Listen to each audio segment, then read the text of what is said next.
बडगुजर यांना तडीपारची नोटीस दिल्यानंतर राऊत नाशिक दौऱ्यावर जाणार आहेत अशी माहिती समोर येते।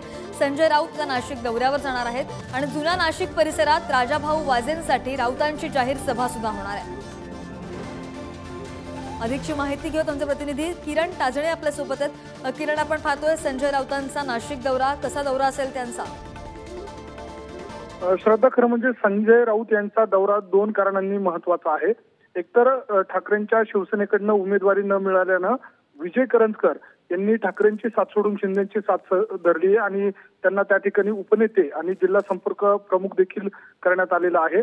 याशिवाय मुख्यमंत्री एकनाथ शिंदे यांचा कार्यक्रम आटोपल्यानंतर त्यांची पाठ नाशिककडे फिरत नाही, तोच ठाकरेंच्या शिवसेनेचे जिल्हा प्रमुख सुधाकर बडगुजर यांना तडीपारीची नोटीस बजावण्यात आलेली आहे आणि याच नोटीसीच्या पार्श्वभूमीवर संजय राऊत हे शुक्रवारी सायंकाळी नाशिकमध्ये येत आहे। शनिवारच्या दिवशी त्यांची जुने नाशिक परिसरामध्ये राजाभाऊ वाजे यांच्या प्रचारासाठी सभा देखील होणार आहे। त्यामुळे राऊत यांचा दौरा हा महत्त्वाचा मानला जातो। या दौऱ्याच्या निमित्तानं राऊत नेमकं कोणावर निशाणा साधतात, काय बोलतात हे बघणं महत्त्वाचं असणार आहे।